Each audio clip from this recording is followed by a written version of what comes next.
Good morning, everybody. It's your main man, MrOgDfs, and this is my slate breakdown for Thursday, January 2nd, 2019. And without further ado, let's jump right into the action.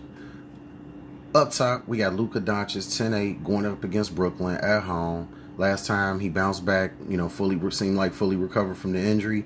Got almost 60 fantasy points against OKC. Now, he was 12 for 20. He took 29 shots that game, just 3 for 16 from threes. You got to imagine if Luka is going to be that aggressive and he comes back today in that regard and he makes his shots, he could have a huge game. I mean, he put up 70 burger, maybe or better. So you got to look out for Luka in a GPP today going up against Brooklyn. Dinwiddie, I believe at this point he's kind of overpriced. I mean, he did great last time, put up a 53, took 31 shots. This time against Dallas, he could hit numbers, but at the end of the day, I like some options under him. For instance, Chris Paul. Chris Paul's been playing very well lately. Last time, put up 36 fantasy points against Dallas. He's definitely hitting value. 2 of his last 4, almost going on 8x and over 6x. So Chris Paul is definitely is ramping up. San Antonio 22nd against the point guard position. De'Aaron Fox, I think he may be a little more solid play. I think his ceiling could be a little bit higher when he's all the way right. Just 3 of 10 from the field last time against the Clips. 27 fantasy points. You definitely can see him improving today against Memphis. They're 23rd against the point guard position. Dropping down. Now, a lot of the point guard plays could be considered solid. Now, with Brogdon, I out again, doubtful. Obviously, Aaron Holiday at his price, it has rose up, but he's exceeding value every time, so that's a good thing. Sexton going up against Charlotte last time, put up 32 fantasy points at 5,100. Can do, pretty much his usage is high too. So you got to like Sexton. Shabazz Napier, I could see him on a back-to-back coming right back, put up 34 fantasy points. He's still too cheap based on how much he's running that offense. Then you got to drop down. Beverly's out, so that will unlock a guy like Lou Williams, 5,100 as shooting guard. Man, that's crazy. Now, what happened last time with Sato is I believe Sato had a foot injury, if I'm not mistaken, and his production when he was 30s, like 5 straight. Last time against Milwaukee, tough matchup, just 20 fantasy points. But what I seen, him and Dunn was reduced, but the guy who increased was Kobe White. Now, Kobe White is a very volatile fantasy type player. If he's hot, he's gonna crush value for you. If he's not, you may have lost some money. So that's the thing with White, but he is getting more usage. I think that the more Sato gets back and ramped up, that'll kind of reduce White. So that could be a trap play. I don't know what his ownership will be today, but we'll stay on top of that. One guy I think could bounce back, Melton. He was doing very well. Last time he had 23 minutes against Charlotte, but he just didn't get the production. But from GPPs, you can't count him out. TJ McConnell figured it out again last time with Brogdon being out. Almost 29 fantasy points against his old team. So I'm big about momentum. Even Morris put up almost 37 fantasy points last time in only 23 minutes against Houston. So there are a lot of options that you can potentially roll with, but I definitely think Doncic stands out above everyone just because of how much usage he had last game. And if he knocked shots down today, he could crush the slate. So at shooting guard position, obviously you got Jimmy Buckets, 8,700, put up almost 40 fantasy points last time against Washington in the game that they lost. So Jimmy Butler is an interesting play today against Toronto because last time they went up against the Raptors, obviously he gets up for big games, and he put up 55 fantasy points in 41 minutes last time against the Raptors. So you got to consider Jimmy Butler up top. Moving right along, I do like Shai Gilgeous. He's been playing very well. He's crushing value as of late, so you got to keep an eye out for him. Graham, last time he went up against Cleveland, he only put up 30 fantasy points in 38 minutes, so that gives me a little bit of hesitation, but obviously you don't want to put all your weight on the last game. But to me, that means something. If you don't produce against a team and you're going to Cleveland, I hope the best for him, but I'm going to look elsewhere. Buddy Hield, he wasn't hitting any shots. If you look at his chart, 6 of 20, 3 of 12, 3 of 18, 3 of 15, horrible. Last 3 games, 8 of 17, 8 of 18, 7 of 17. His production is creeping up. He does have upside against Memphis, 25th against shooting guard. So, keep that in mind. Damian Lee.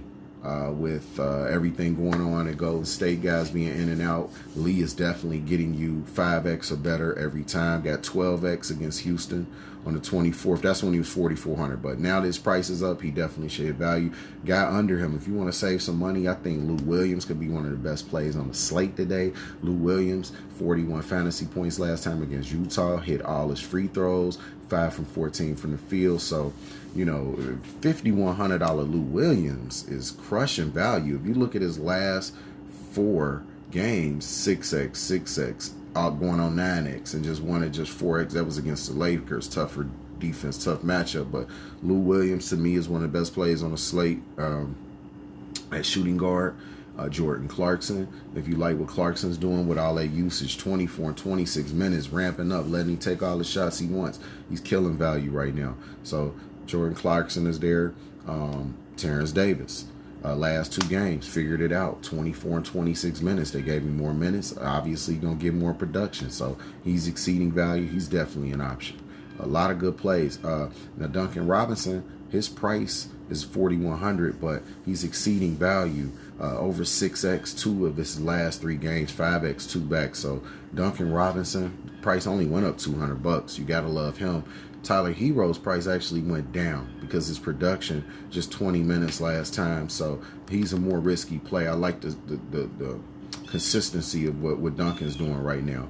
And currently, that's what I like at shooting guard. Moving over to small forward. Now, this is the thing. PG-13, he is 8K, put up 56 fantasy points last time against Sacramento. However, if you look at Paul George's chart, he's got those 250 balls, but everything is really under, it's not hitting value. It's not enough to win a GPP. So right now, PG-13 is risky to me until he starts showing more consistency. They're going up against Detroit. It should be, easy matchup, 15th against small forward. I just think that could be a trap at small forward. From a positional standpoint, you may be able to find a lot better value under him to get close to the, same production. Will Barton, a lot cheaper, put up almost 40 fantasy points last time. He's been more consistent, a little more than Paul George in that regard based on his price salary. So Barton's an option. Then, Gallinari, he came back. He'll keep getting better, but his ceiling isn't. It's more cash gaming, not GPP. Last time, Alec Burks, 5,600. San Antonio, 44 fantasy points, 38 minutes. Should be basically the same story today with Golden State, so he's definitely in play. Joe Ingles, if you throw that last game, that was just a rough, ugly game against Detroit. But if you throw that game out, he's been hitting over 6 and 7x value against Chicago, 24th against small forward. Definitely got to consider him. Taurean Prince. Prince put up 33 and 26. He's been 5 and 7x his last 2. Dallas, 28th against small forward. That's something to look out for. I think Prince or your boy Joe Harris comes up big for Brooklyn. One of the two, maybe one of the 2 guys you could look at small forward if you want to drop down from salary for PG-13. And then Glenn Robinson III. Man, he's been playing well. Almost 40 minutes, San Antonio. 34 fantasy points. He's only going to get better making clutch shots. So I like Glenn Robinson. And dropping down Culver. I mean, come on now. Just because Minnesota was just, relied on heavy. I mean, the same thing should apply today. No T, no Cat. If that stands out, then I would love Jared. The crush value is just 4,300. Now, thing with Cleveland, Porter, 4,100 has hit value and is starting to 5 into 7 exits, so I like him as well. Chetty is the same thing, but I like the potential in the prospect of Porter more. So that is my breakdown for the small forward position. Moving over to power forward, you got Kawhi up top, 9,500. I just think that, unless it's a high-profile game, if you look against his old team in San Antonio, 57. Against the Lakers in the Battle of LA, 56. But everything else, man, it's not the same with Kawhi. His motivation is up for those big games unless it's just a super soft matchup. And in this case, I mean, Detroit is 18th against power forward, but he's not going to necessarily be on the top of my list today. Only in big games is where I go heavy Kawhi, but good luck to you if you play him. Moving to LaMarcus Aldridge, 8,300, been exceeding value at that price.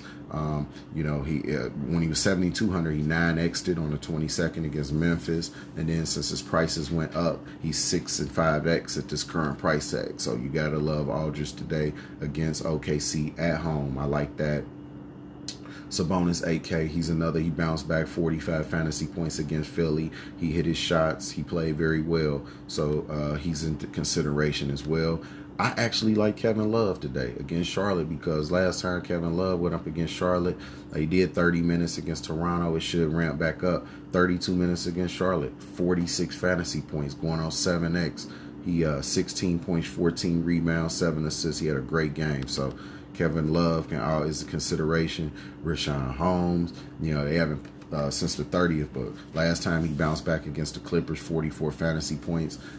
They're at Memphis, 25th against his position, so he should exceed Draymond. Draymond put up 39. If you look at Draymond starting to consistently get the mid to high 30s right now. Draymond Green is looking pretty good. I like Draymond in this matchup against Minnesota, obviously with being depleted at the moment. His court IQ probably will take over, should get him high 30s in fantasy production. PJ Washington, in my opinion, is GPP wise, he's underpriced going up against Cleveland. He just put up 32 against Boston last time, crushing value. He's been over 6x. It looks like 2 of his last 4, so he can definitely get you there. They dropped Jared Allen's price. However, his production has kind of went down, so I'm not really on Jared Allen as much. You got to keep Covington in play. Noel has been mid-30s in fantasy production, and Bielitsa is still in play with Bagley being out as well. Marquise Chris, you don't want to forget about him today. Still starting at center with Cauley Stein out. So it's a lot of good opportunity to save money down low at most of these positions, in my opinion. So it just depends on which superstars you really like today and who you want to surround them with. So my opinion, as always, is always, do multiple lineups, mix it up. Don't be too biased on what you like. Get the right percentage of what you like, but I think mixing it is key if you want to stay on top and winning money consistently. So, Royce O'Neal, unfortunately, because Chicago's 30th against the power forward position and he plays so many minutes, he's in play. But I like Daniel Gafford. They stepped Gafford up last time, and Gafford put up 24 fantasy points against Milwaukee in just 17 minutes. And Utah 17th against power forward. Give me 17 minutes of Gafford again against Utah. I think he'll dominate and get you value. He's only 3,700, so he can definitely get you value. I'm gonna stay on Gafford until he has a great game because I believe in his abilities, being a high point per minute player and things of that nature when he gets right. So, and one more shout to Clark. Brandon Clark put up 37 last time against Charlotte, 4,900. He went up $200, but I think it's warranted. He's playing well. So that's my analysis for the power forward position today on FanDuel.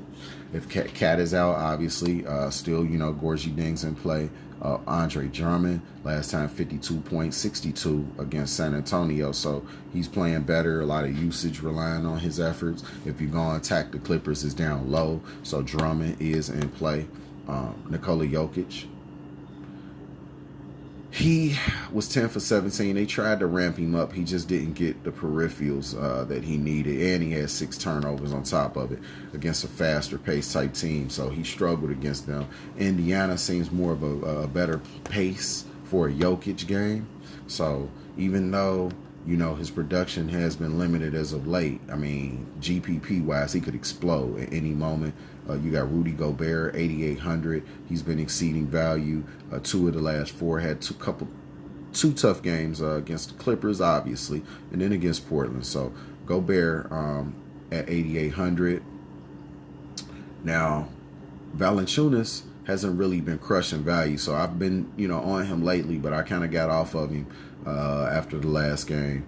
And Montrezl Harrell still too underpriced, but his production hasn't really warranted going heavy on him. DeAndre Jordan, and going against his former team, I could see Jordan 5,100. He put up 34 fantasy points against Minnesota last time.